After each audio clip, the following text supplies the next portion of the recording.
Nous avons des épées de Damoclès en Occident. Nous avons, c'est vrai, Darwin. Nous avons Descartes, le moi-je, notre égocentrisme, notre nombril, où on pense qu'à soi.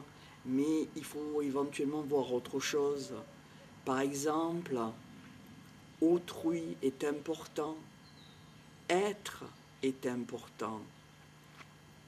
C'est vrai que être, c'est pas donné à n'importe qui. Il faut se lever de bonne heure pour mieux se comprendre soi-même, pour mieux comprendre autrui, pour mieux éventuellement aimer soi-même, pour mieux comprendre et aimer autrui.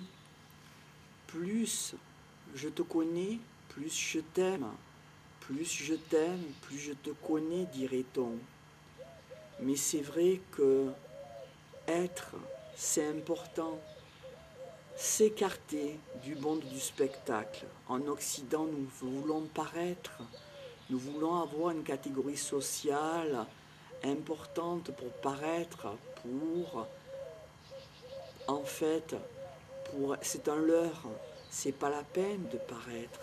C'est important et prioritaire, je pense sincèrement, d'être, de pouvoir apprécier ce que l'on a. Si on a peu, l'apprécier. Si on a moyennement, l'apprécier.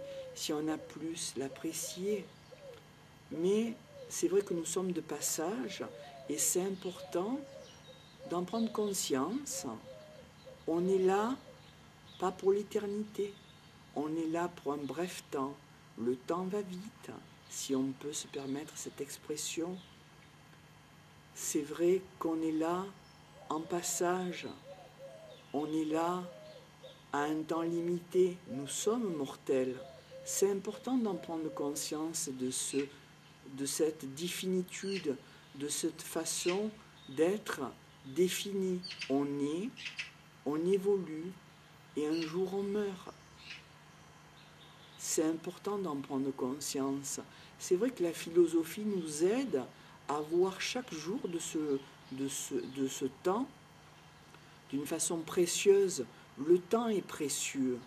Pourquoi perdre son temps en des intoxications, en des surinformations, en des psychoses, en des névroses, en des paranoïas, en des schizophrénies, alors qu'il nous serait plus utile et plus positif, plus en bien-être, de retrouver notre unité par rapport notamment, pourquoi pas, dans le monde de la Pachamama, de la terre-mère, cet ancrage, retrouver une définition de l'être humain dans un biotope, retrouver notre place par rapport à nous-mêmes, par rapport à autrui, par rapport au monde, par rapport à l'univers.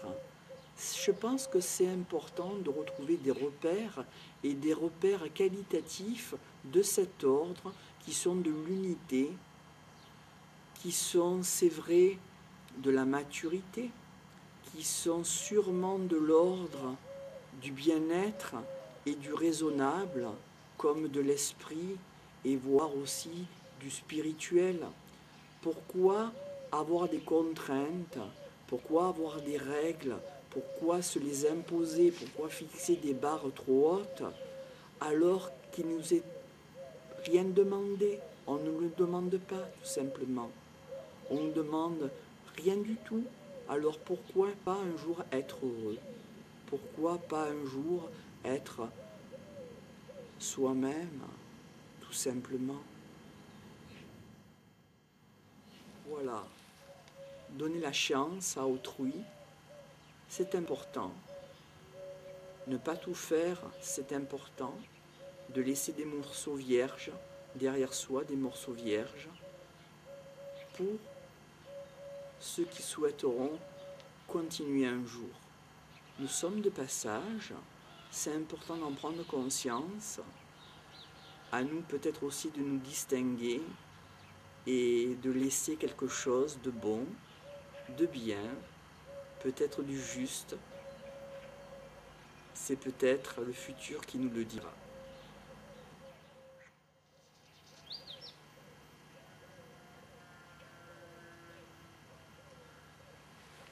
Voilà, Nous étions à Salon de Provence, à témoignages et patrimoine. Et dans cette carte un peu particulière, Marco et la vie, numéro 3, j'ai voulu vous faire part un peu des idées et des pistes de réflexion sur lesquelles j'aurais aimé parler avec vous et éventuellement vous convier sur ces approches et un jour vous écouter. Je vous remercie de votre écoute et peut-être à la chance de vous rencontrer. À prochainement.